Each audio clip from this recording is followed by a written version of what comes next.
What's up, cinephiles? Welcome to Screen Kings. For today's video, I'll be doing a horror film. This one is the first installment in Netflix 3-part summer slasher event of the year called Fear Street. This is my review of Fear Street Part 1, 1994, directed by Leigh, based on the book series of the same name by R.L. Stine, who created the popular book series called Goosebumps. Our story here is set in 1994, of course, in a small town called Shadyside, somewhere in America, a town that's been notorious for murders, psychopaths, and a lot of unexplained mysteries. In here, our group of teenagers inadvertently disturbs a burial site of a witch who's responsible for creating cult of killers that plagued the town over the centuries. Now they must band together to unearth the truth behind this mystery and to put a stop once and for all to all the brutal murders.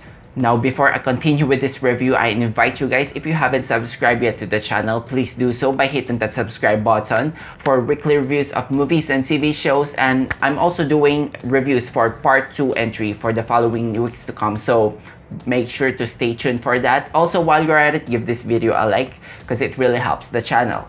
Now, I'm gonna say something that every other review will mention. So just to get this out of the way, this film evokes the look and feel of a 90s slasher horror thriller. Call it an homage, a tribute. This movie has a lot of references in it, but the most evident horror film that I can note is Scream, just looking at the opening sequence of this movie. And then I'm also reminded of the movie The Shining at some point. Don't expect this movie to shake up the formula of the slasher films. The horror elements of this movie are predictable and they don't necessarily reinvent the genre, not that they need to, because this movie is about giving that bloody good time.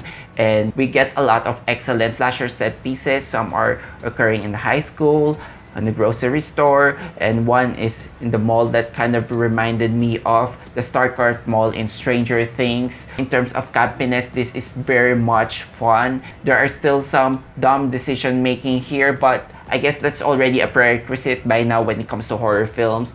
And you know, just this overall question that where are the parents of these children? Why are they taking this grave matters into their own hands? But I guess if you're watching again shows like Stranger Things, a group of teenagers set on a similar period nostalgia, solve deadly mysteries that adults can't do, you pretty much fit into this show. However, I'm going to say that I don't find this movie scary enough.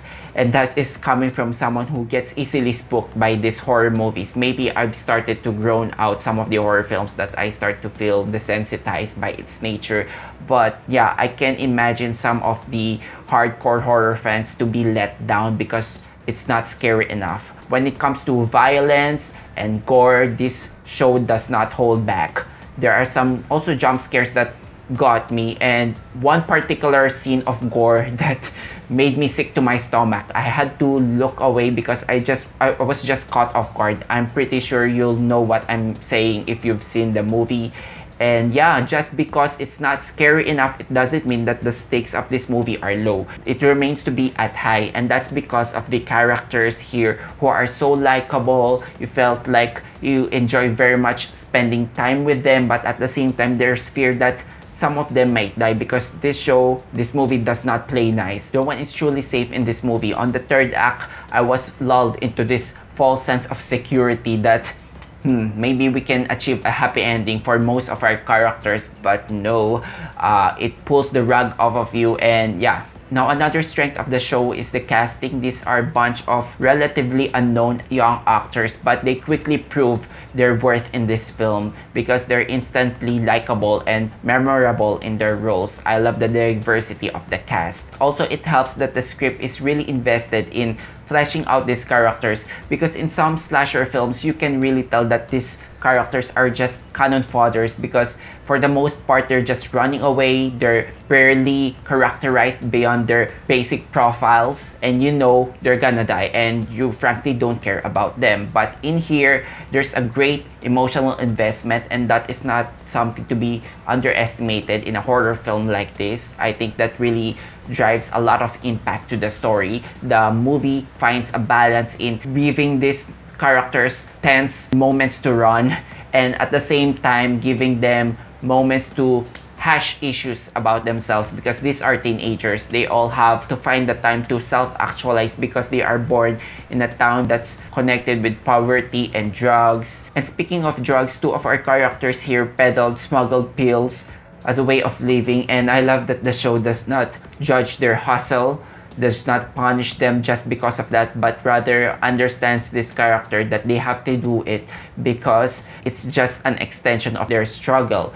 So we have here Simon, played by Fred Hechinger, a good-hearted goofball who's responsible for making a living for his family. He's a bit annoying at times, but he's weirdly fun in this movie. Then there's Kate, played by Julius Rehwald. She's an overachiever and a resourceful person who dreams to get out of this town someday. And then there's the charming younger brother of the protagonist, Josh, played by Benjamin Flores Jr. He's very well versed in the town's history of violence. He has a lot of conspiracies going on, and I like this character because he reminded me someone from high school who's just so obsessed with urban legends.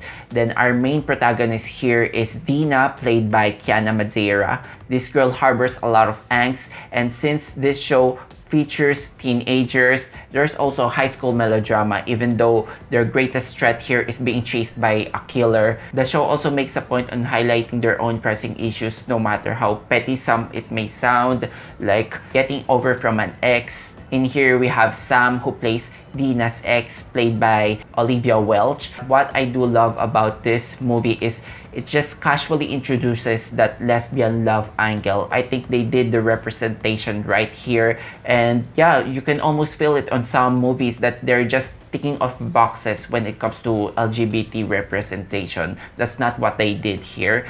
And also, I've read somewhere before that LGBT characters are not really well represented when it comes to the horror genre. So I guess this is a big step. I love how the movie embraces the sexuality of the characters.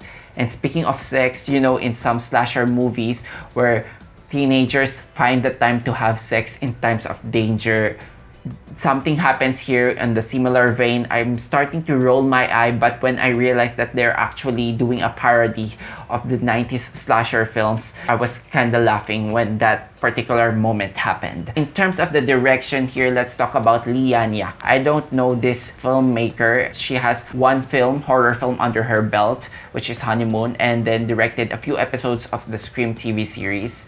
I haven't seen any of those works, but I'm quite impressed when I got to learn that she directed not only this film but also the upcoming parts 2 and 3. That got me thinking that this lady must be really talented, because he managed to persuade the producers and the executives of Netflix to entrust a 3-part film for her. So great for her, but what I can say is that I can sense her confident storytelling here. I can tell that she is really a horror nerd, and what I do like about the show, when later on it introduces that supernatural aspect, sometimes these horror films, they struggle in finding a balance on presenting the flashbacks and the events from the present, but not in here. The mythology is very much infused well on the present narrative. There are still some loose ends here, some characters that are not utilized well. As of right now, the horror and the lore is a bit broad to fully get under your skin, but